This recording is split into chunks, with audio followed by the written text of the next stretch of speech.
We're we're live. We are live. We went live right in the middle of that. You're still not watching Mandalorian though, right? I don't watch things. I understand, but I think you'll like it, and I was trying to isolate why I thought you in particular would like it, and it's because, remember how much we loved that Charlie Cox in Daredevil was doing all his acting from here down, and it was still really good acting? Mm-hmm.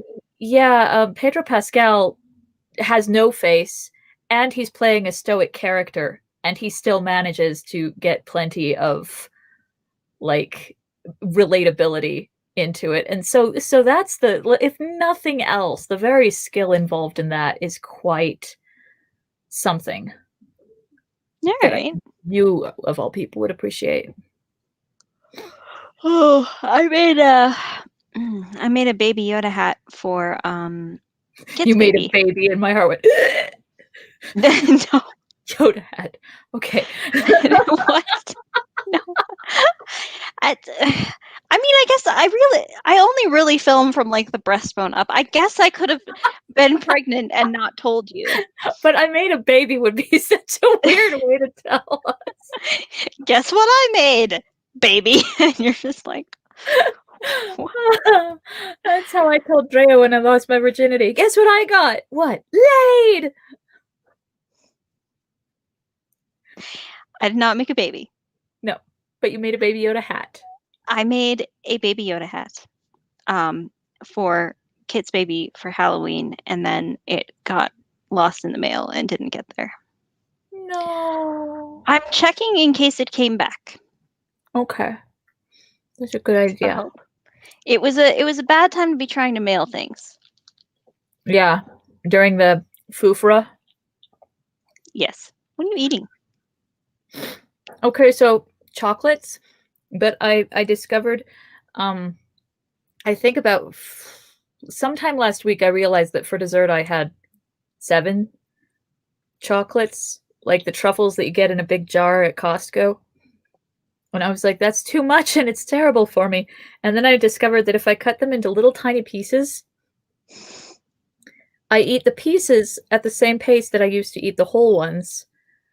And it's probably a little bit better for me. And since the point isn't to stuff your belly, but to taste the sweet, sweet sugar, I'm happy. That was a very Bilbo looking at the ring moment. To taste the sweet, sweet sugar. Speaking of such things, I have no intention of doing any kind of Andy Serkisian voices for Smeagol. I mean, who among us has the trachea for that? Only him. Not even him. He had a lot of help. We have half a book of Smeagol bitching about shit. And when I read it aloud to the kids, I just sort of gave him a sort of sad little voice. Mm-hmm. So that's what we're going with. Okay. We're making the sock again tonight. We have some doubts about the sock, but we're persevering. I'm sorry about your sock doubts. I frequently have sock doubts at around this point in a sock. So we just have to wait and see. I'm having elemental doubts. The critic part of my brain has had a really tough time coming up with ways to make me feel bad about the project. But now that half the transition metals are like anthropomorphic animals, that part of my brain is like, aha, you should have made them all anthropomorphic animals. You suck. Or you should have made these into ogres and gnomes and other, shouldn't be, nah. I'm like, that's a very strange thing for your critical brain to be deciding to choose. Yeah, it's bitching about how inconsistent that is and how I should have stuck with a theme and how no one will like it and how I should just go bury my face in the sand. Look, there's not a good sand dune for miles, so you might as well keep going. Right? I'm not going down to the San Luis Valley anytime soon. That place is cursed. I Sounds told about you right. about the cursed camping trip last summer, right? Yes. But are we Summer sure before that last now. yes. Are we sure that that wasn't partly because the camper was cursed? We didn't take the camper. Then I might be thinking of a different trip. Nope, just tents. That was just tents. That trip was intense, would you say? Yeah, everything went wrong. Everything. That was the trip where Ethy got the like 3rd-degree sunburns because when I sprayed her with sunscreen, the wind was too high and it just whipped it all away, and she's all Irish in the skin and got heat stroke and I don't remember that at all, but that's terrible. Ruth's little shelter got picked up by the river and nearly got pulled away. All of the campgrounds were not full, but there was like events going on. So there's a campground that's nice that said, "Oh, we don't do reservations." But then when we got there, they were like, "Well, we rented out the whole thing to an events coordinator." So now instead of it being like $7 a night, it's $25 per person per night. But there's lots of stuff going on. No thanks. I just wanted to camp. Yeah. So when we finally did find a campground, it was in the middle of the valley, not around the edges, which are friendlier. You're thinking of the year before when we went up in the camper up that, what the fuck was that? The other cursed campground. Has it occurred to you that you keep picking cursed campgrounds? That they were both San Luis Valley. I think the San Luis Valley has some like coyote spirit energy going on and just likes to fuck with everyone. The Taming of Smeagol. I don't know how I feel about the word taming in this context. I had forgotten that. Don't like it. Well, I think it's a Shakespearean reference. Yes, and that is perhaps my least favorite Shakespeare play, even taking into account that Romeo and Juliet and Hamlet are idiots. And Claudio. Well, yes, but the whole point of Much Ado About Nothing is that Claudio is an idiot. That's I like that play.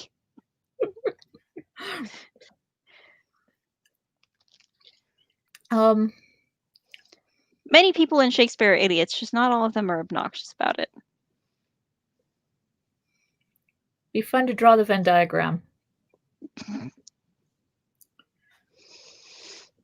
Oh, I had a thought that sent me chuckling in my sleep. It was something like Donald Trump makes Zap Brannigan look like Nelson Mandela. And then I chuckled for a while. And then I realized I wasn't going to be doing social media, so nobody else was going to hear me until now. In sleep, no one can hear you meme. You make that up? Yes. Yes, I made that up.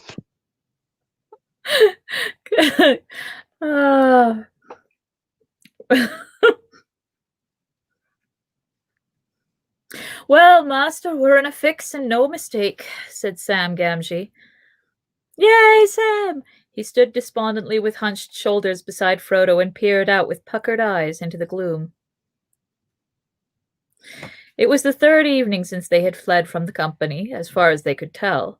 They had almost lost count of the hours during which they had climbed and labored among the barren slopes and stones of the Emyn Muil. Still trying to pucker my eyes, pay no attention to me.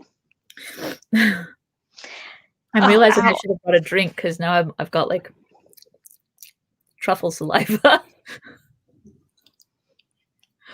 Water?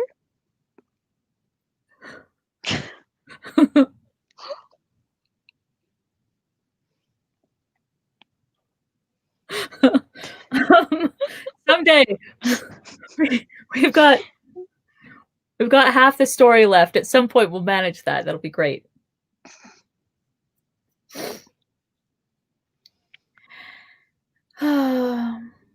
Climbed and labored among the barren slopes and stones of the Emyn sometimes retracing their steps because they could find no way forward, sometimes discovering that they had wandered in a circle back to where they had been hours before. Yet on the whole they had worked steadily eastward, keeping as near as they could find a way to the outer edge of this strange, twisted knot of hills. But always they found its outward faces sheer, high, and impassable, frowning over the plain below.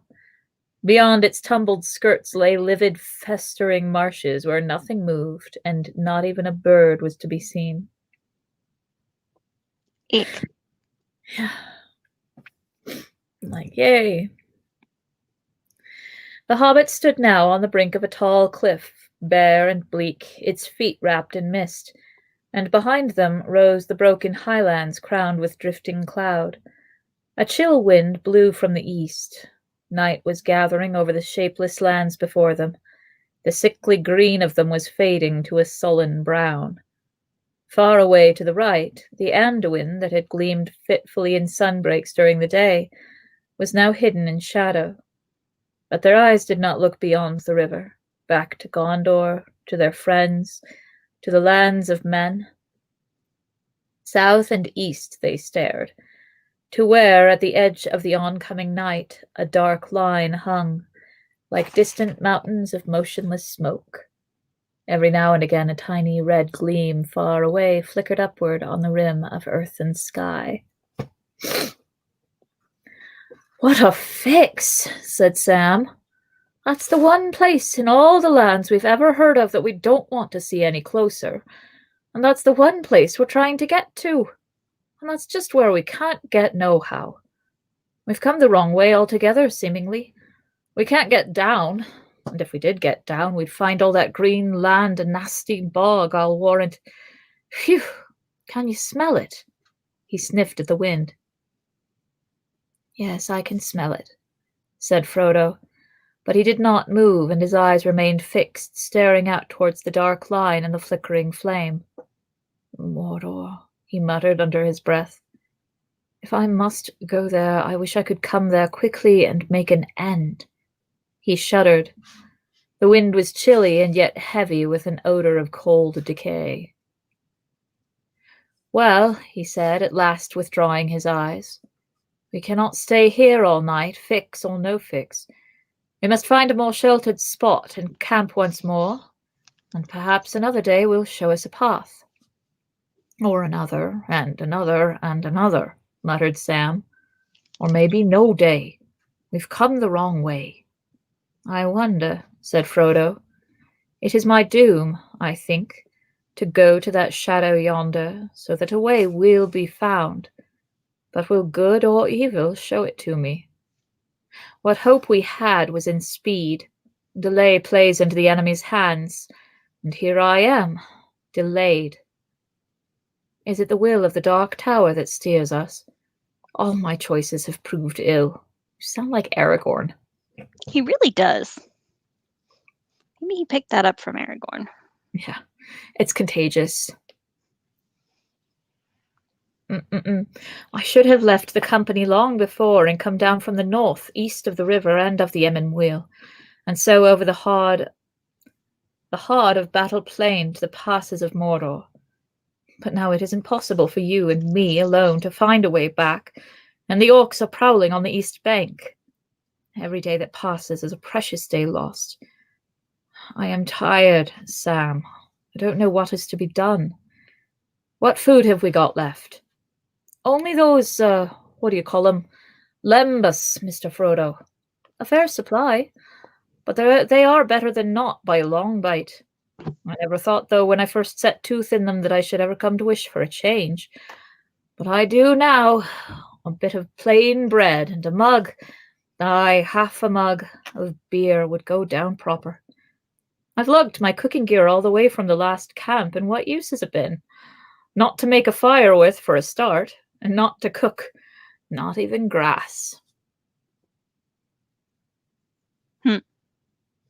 How do you cook grass, Sam? Well, you don't. You pretend it's spaghetti. Not going to do you any good. I'm down to the really tiny crumbs. Unfortunately, these chocolates shatter instead of just cutting into neat little quarters. Because they're tempered on the outside. Yeah. So as to be less dangerous to children. Yes, that is what chocolate tempering is for. It's for the safety of the children. I was making a tempered glass joke.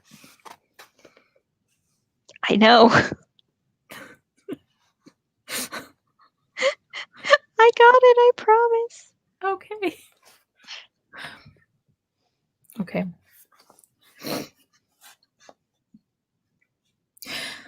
They turned away and went down into a stony hollow.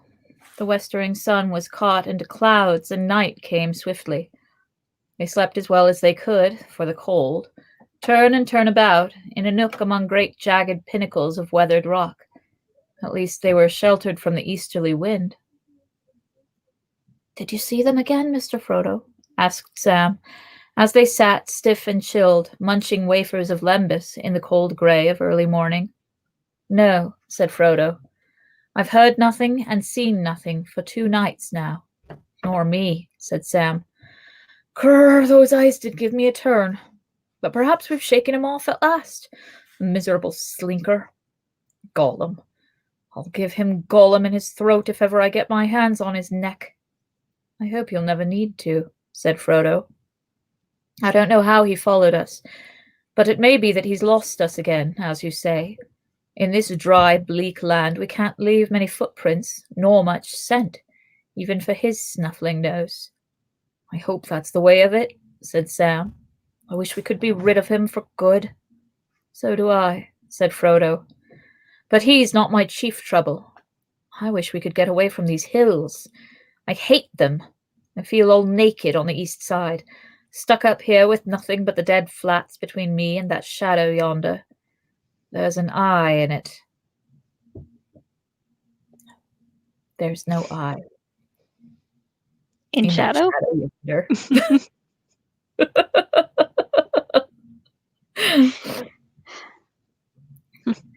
Now I'm just picturing orc cheerleaders. "There's no I in Mordor!" "Come on, we've got to get down today, somehow." But that day wore on, and when afternoon faded towards evening, they were still scrambling along the ridge and had found no way of escape. Sometimes in the silence of that barren country they fancied that they heard faint sounds behind them, a stone falling, or the imagined step of flapping feet on the rock. But if they halted and stood still listening, they heard no more, nothing but the wind sighing over the edges of the stone. Yet even that reminded them of breath softly hissing through sharp teeth.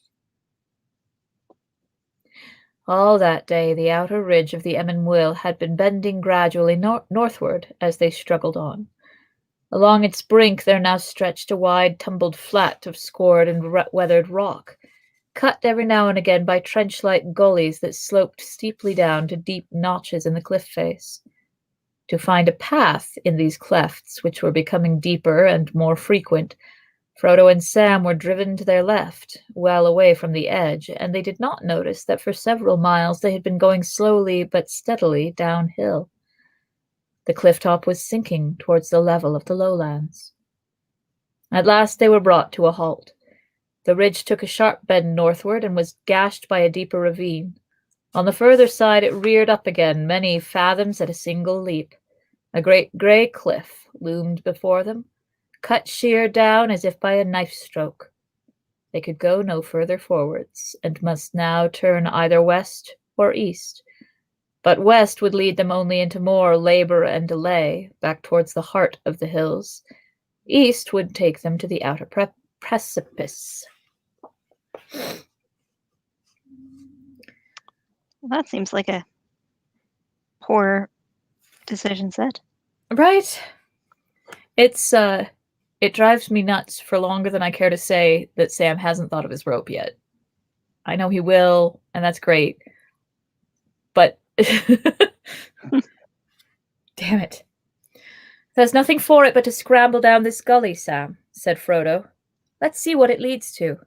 A nasty drop, I'll bet, said Sam. So pessimistic. The cleft was longer and deeper than it seemed. Some way down they found a few gnarled and stunted trees, the first they had seen for days. Twisted birch for the most part, with here and there a fir tree. Many were dead and gaunt, bitten to the core by the eastern winds. Once in milder days there must have been a fair thicket in the ravine. But now, after some 50 yards, the trees came to an end, though old broken stumps straggled on almost to the cliff's brink. The bottom of the gully, which lay along the edge of a rock fault, was rough with broken stone and slanted steeply down. When they came at last to the end of it, Frodo stooped and leaned out.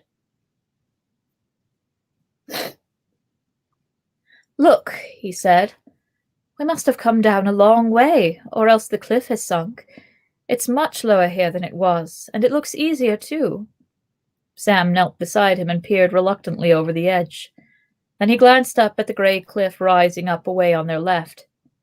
Easier, he grunted. Well, I suppose it's always easier getting down than up. Those as can't fly can jump. It would be a big jump still, said Frodo. About, well, he stood for a moment, measuring it with his eyes. About 18 fathoms, I should guess. Not more. That's really fucking high. I was going to say, that 3 doesn't miles. sound... I think he's doing it wrong. I mean, maybe hobbit fathoms are shorter? Sure. Am I thinking of a fathom? Yeah. No, I don't know. Alexa, how long is a fathom? 1 fathom is 6 feet. Oh, no, we're okay. I'm thinking of something else then.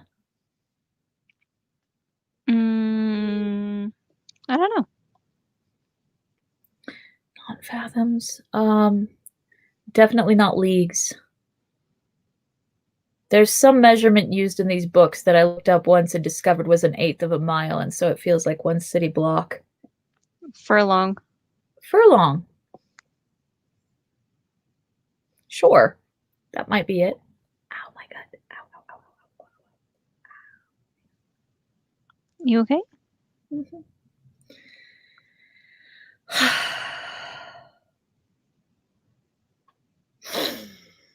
Okay. So 18 times 6 feet. Not that bad.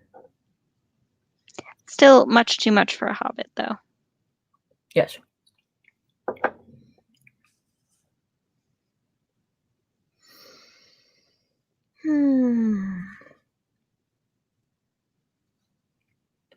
And that's enough, said Sam.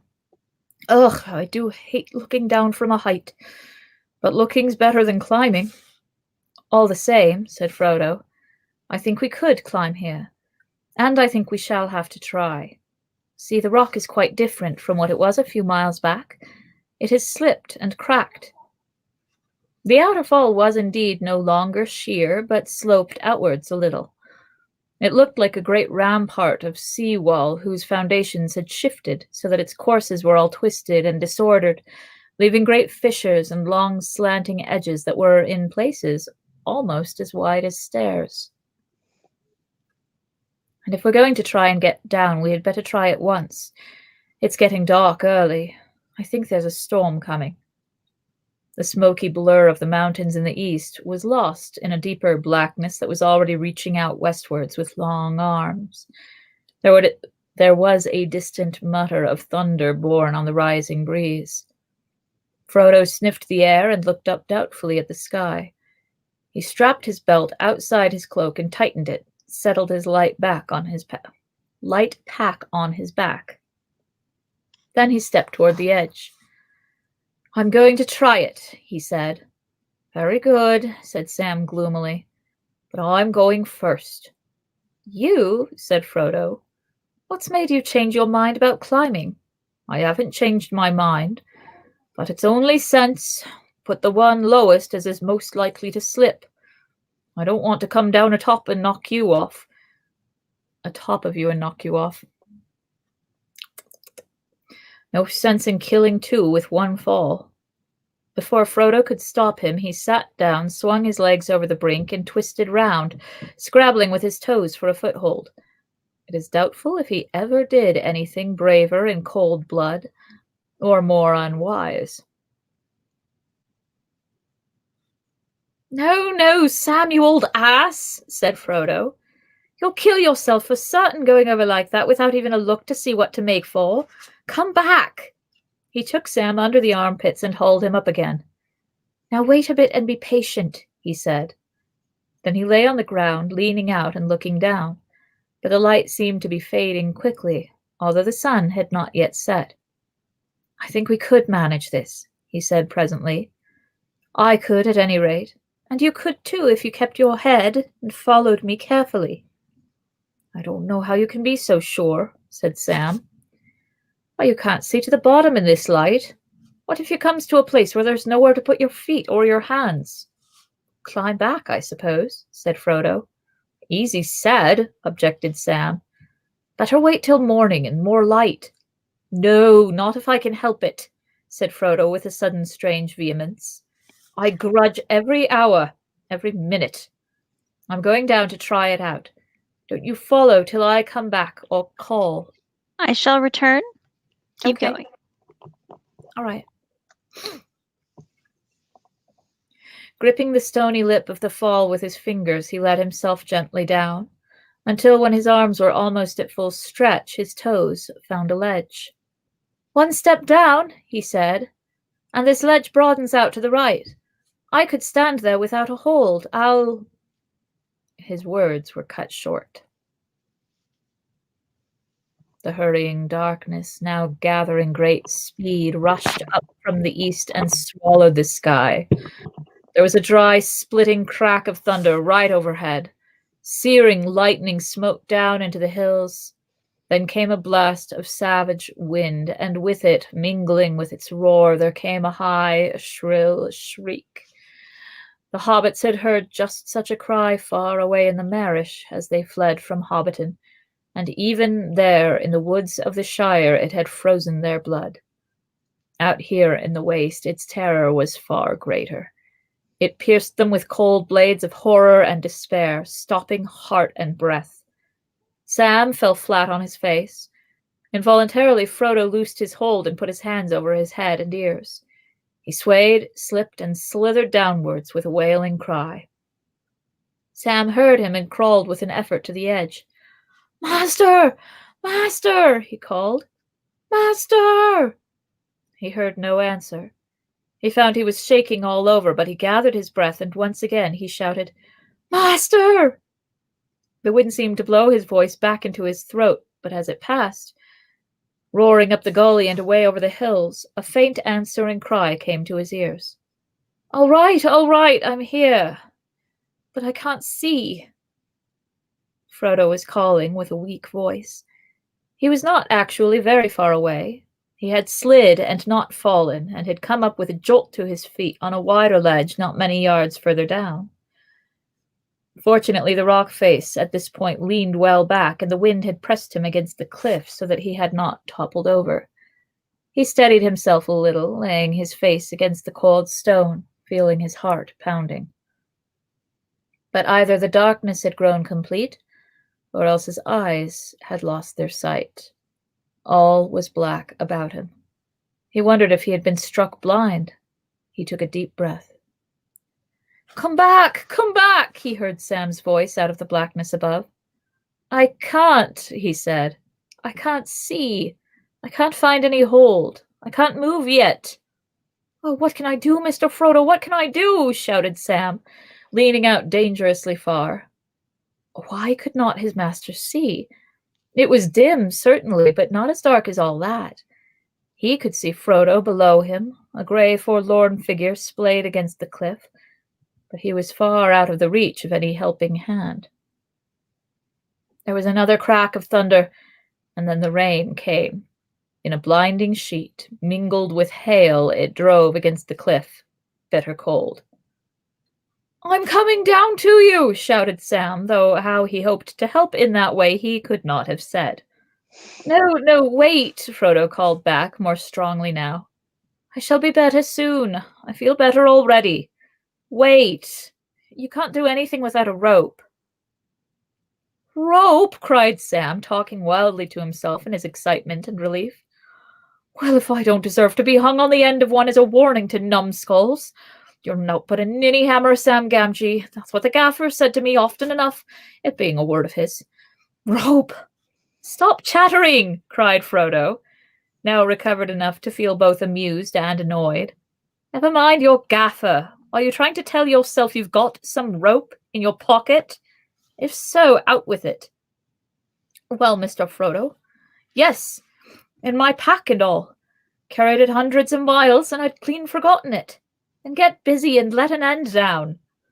Quickly Sam unslung his pack and rummaged in it. There indeed at the bottom was a coil of the silken grey rope made by the folk of Lorien. He cast an end to his master. The darkness seemed to lift from Frodo's eyes, or else his sight was returning. He could see the grey line as it came dangling down, and he thought it had a faint silver sheen. Now that he had some point in the darkness to fix his eyes on, he felt less giddy. Leaning his weight forward, he made the end fast round his waist. Then he grasped the line with both hands. Sam stepped back and braced his feet against a stump a yard or two from the edge. Half hauled, half scrambling, Frodo came up and threw himself on the ground. Thunder growled and rumbled in the distance, and the rain was still falling heavily. The hobbits crawled away back into the gully, but they did not find much shelter there. Rills of water began to run down. Soon they grew to a spate that splashed and fumed on the stones and spouted out over the cliff like the gutters of a vast roof. I should have been half drowned down there, or washed clean off, said Frodo. What a piece of luck you had that rope. Better luck if I'd thought of it sooner. Thank you, said Sam.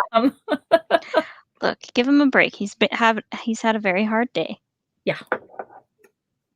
He's always doing better than I would have done in his case, so.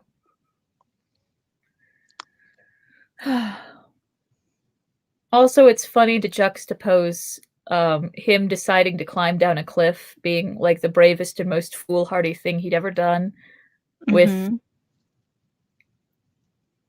I mean, I guess it's like a month later that he attacks a giant spider. I mean, look, we all have a character arc to go through. This is true.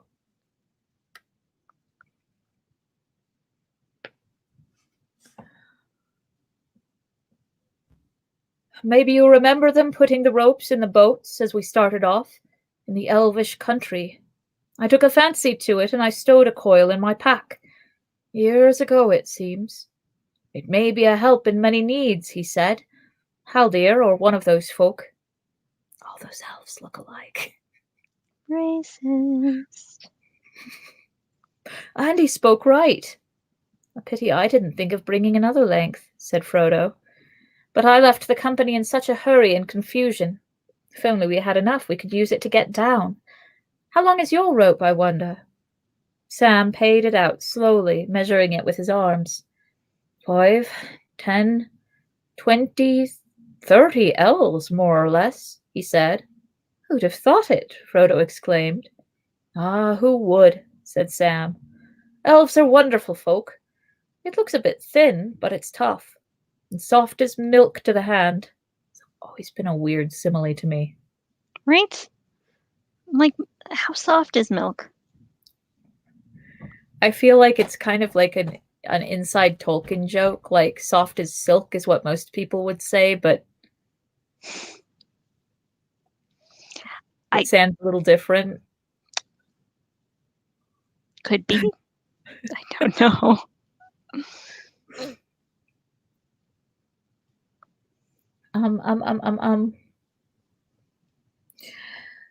Pack's close, too, and as light as light.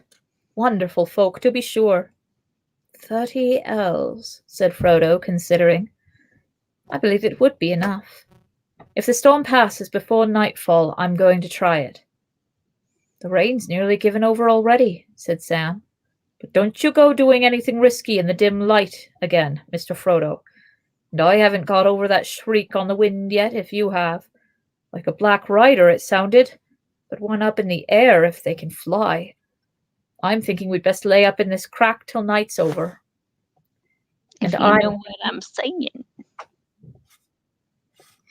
I'm thinking that I won't spend a moment longer than I need stuck up on this edge with the eyes of the dark country looking over the marshes, whatever, sorry, said Frodo.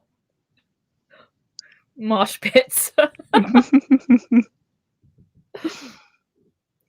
With that, he stood up and went down to the bottom of the gully again. He looked out. Clear sky was growing in the east once more. The skirts of the storm were lifting, ragged and wet, and the main battle had passed to spread its great wings over the Emyn Muil, upon which the dark thought of Sauron brooded for a while. Thence it turned, smiting the vale of Anduin with hail and lightning, and casting its shadow upon Minas Tirith with threat of war. Then, lowering in the mountains and gathering its great spires, it rolled on slowly over Gondor and the skirts of Rohan, until far away the riders on the plain saw its black towers moving behind the sun as they rode into the west. But here, over the desert and the reeking marshes, the deep blue sky of evening opened once more, and a few pallid stars appeared, like small white holes in the canopy above the crescent moon. It's good to be able to see again, said Frodo, breathing deep. Do you know, I thought for a bit that I had lost my sight? From the lightning or something else worse. I could see nothing at all, until the grey rope came down. It seemed to shimmer somehow. It does look sort of silver in the dark, said Sam. Never noticed it before, though I can't remember as I've ever had it out since I first stowed it. But if you're so set on climbing, Mr. Frodo, how are you going to use it? 30 ells, or, say, about 18 fathom? That's no more than your guess at the height of the cliff. Frodo thought for a while. Make it fast to that stump, Sam, he said. Then I think you shall have your wish this time and go first. I'll lower you, and you need do no more than use your feet and hands to fend yourself off the rock. Though if you put your weight on some of the ledges and give me a rest, it will help. When you're down, I'll follow. I feel quite myself again now. Very well, said Sam heavily. If it must be, let's get it over. He took up the rope and made it fast over the stump nearest to the brink. Then the other end he tied about his own waist.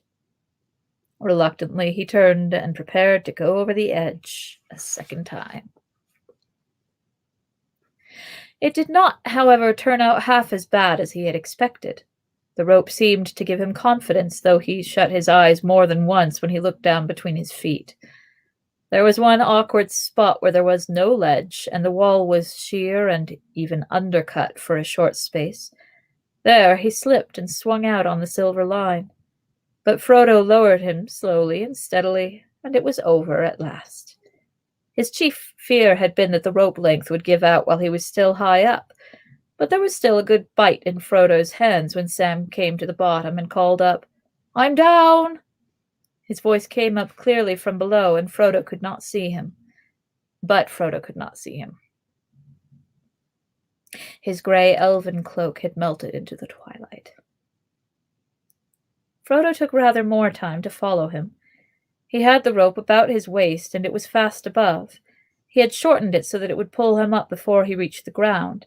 Still, he did not want to risk a fall, and he had not quite Sam's faith in this slender grey line. He found two places all the same where he had to trust wholly to it, smooth surfaces where there was no hold even for his strong hobbit fingers, and the ledges were far apart. But at last he, too, was down. "Well," he cried, "we've done it.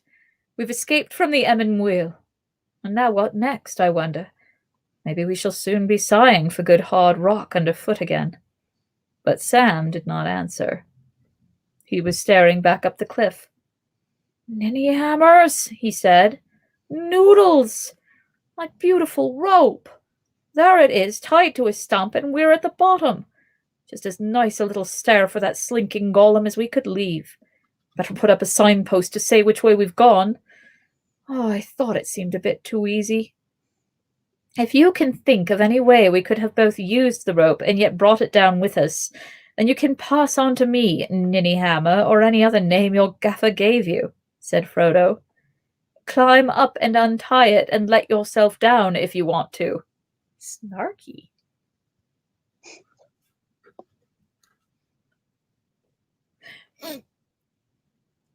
The children wanted to know today where the word sausage came from, so I looked up the etymology, and it turns out, because one of them was like, well, it's just like salsa, and I'm like, I know salsa is kind of a Latin for sauce, but I don't think sausage is, so I was like, let me check, and it turns out sausage and salsa and sauce are all based on salt. It's all about the salt. It means What? Yeah. Sausage was first noticed in Middle English, but it had been influenced by the Latin, and it meant seasoned with salt. What do you know? Yep. Hmm. Yeah. Have I talked to you about tasting history? No, I don't think so. It's a YouTube channel. Okay. And you would absolutely love it, and you should watch it. It's a dude named Max, and his cameraman is his fiance Jose, and they Max. I don't even know if he's a historian or what his background is, but sometime around the beginning of quarantine, he started cooking recipes from ancient cookbooks. So he does some ancient Roman recipes, he does some medieval recipes.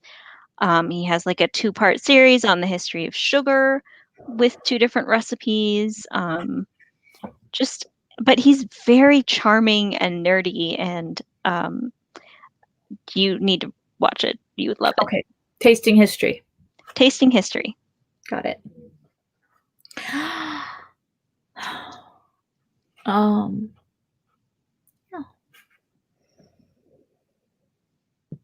The kids will like it. He always has a different Pokemon in the background of every episode.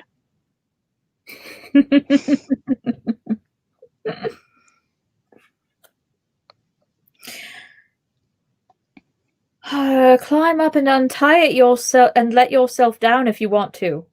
Sam scratched his head. No, I can't think how, begging your pardon, he said. But I don't like leaving it, and that's a fact. He stroked the rope's end and shook it gently. Goes hard parting with anything I brought out of the elf country. Made by Galadriel herself, too, maybe.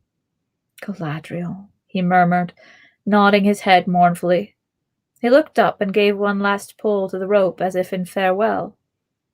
To the complete surprise of both the hobbits, it came loose. Sam fell over, and the long grey coil slithered silently down on top of him. Frodo laughed. Who tied the rope? He said. A good thing it held as long as it did. To think that I trusted all my weight to your knot. Sam did not laugh. I may not be much good at climbing, Mr. Frodo, he said in injured tones, but I do know something about rope and about knots. It's in the family, as you might say. Why, my granddad and my Uncle Andy after him have... Andwise. Andwise. Wasn't that actually his name? Oh, boy. Him that was the gaffer's eldest brother. He had a rope walk over by Tightfield many a year. I put as fast a hitch over the stump as anyone could have done, in the Shire or out of it. Then the rope must have broken. Frayed on the rock edge, I expect, said Frodo. I bet it didn't, said Sam in an even more injured voice. He stooped and examined the ends. Nor it hasn't, neither. Not a strand. Then I'm afraid it must have been the knot, said Frodo. Frankly, I like the movie version of this better. What happens in the movie version? They don't even have an argument about it. Sam says, I hate to leave it, it's real elvish rope, and tugs it and it falls, and Frodo just looks at him and says, real elvish rope. I need to rewatch the movies. It's been too long, clearly. Yeah, I watch them, or at least I have them on for New Year's. That's our New Year's Eve tradition now. Yeah. Although for the rest of the Sam and Frodo and Gollum stuff, I much prefer the book. Yeah, I don't know. It got a little love triangle-y there for a minute.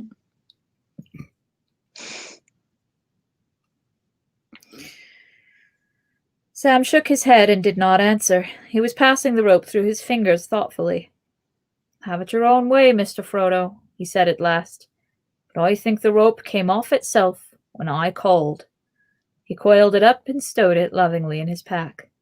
It certainly came, said Frodo, and that's the chief thing. But now we've got to think of our next move. Night will be on us soon. How beautiful the stars are, and the moon. They do cheer the heart, don't they? Said Sam, looking up. Elvish they are, somehow. And the moon's growing. We haven't seen him for a night or two in this cloudy weather. He's beginning to give quite a light. Yes, said Frodo, but he won't be full for some days. I don't think we'll try the marshes by the light of half a moon. That's good enough. That's a good stopping place. Because there's a gap and shit. Indeed.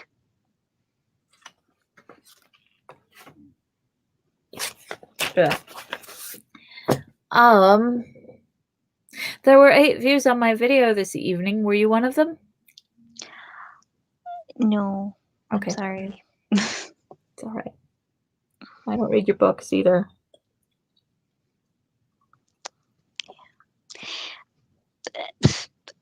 I keep meaning to, but I wasn't particular. There's a lot of things that I wanted to do this week and I didn't. What happened? I just had one of those days, weeks. One of those weeks. Yeah. Oh. But this is like a quarter of the heel of a sock right here. I mean, this is going to go this way, but Yay, it's so pretty. It's kind of 80s. yeah. Yeah, it will be a bit. I've made an entire pair out of this yarn. This is like just the leftovers, but I figured I could do little shorty socks.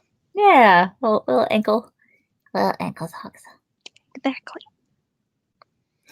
Well, if you do choose to watch my video, please let me know. Send me a text or something, because I'm still not very good and I want to get better. I was watching it today because I posted it at 2 in the morning. So I was like, I don't know how well it turned out. Let me just watch it to see. Abby came and watched it over my shoulder for a while. And he was like, you sound very eloquent, Mom. You sound like a bored aristocrat. Thanks, kid. Like, I'm trying. Apparently I default to that same like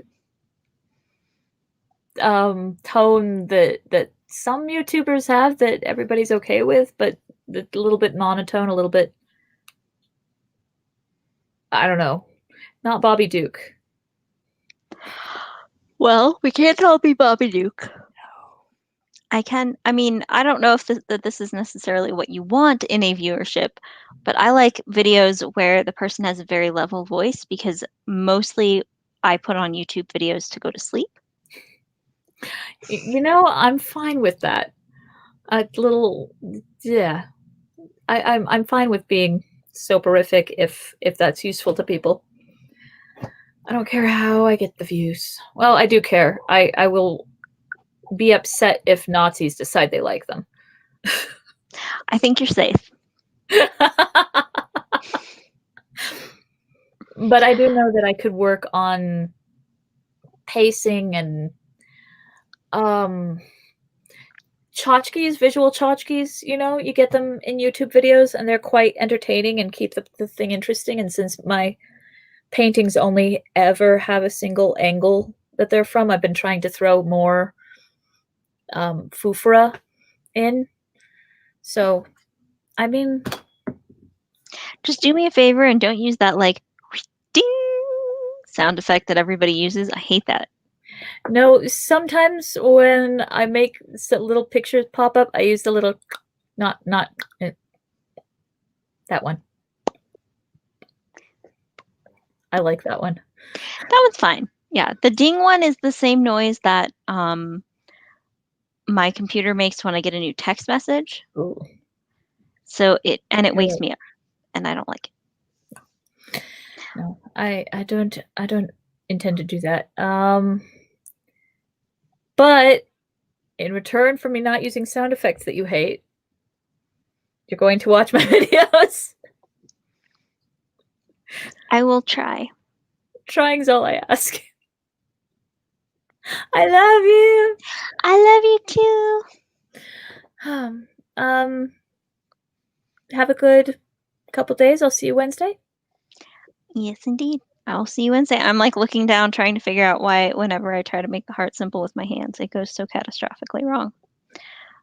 You have to have short fingers. I was gonna say, I think the proportions of my hands are just like not You need to. not heartable. No, they're not. What about this way? This way I can do a little bit better, but still, it's just like they're just very long and angular, and they don't curve in any way. Story of all of my extremities. Yeah, I don't have that problem. I have teeny tiny hobbit hands.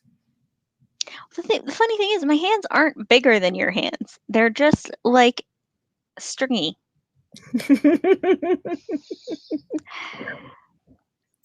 I actually talk about that in one of my videos. There you go. I'll See? have to go find it. Yeah.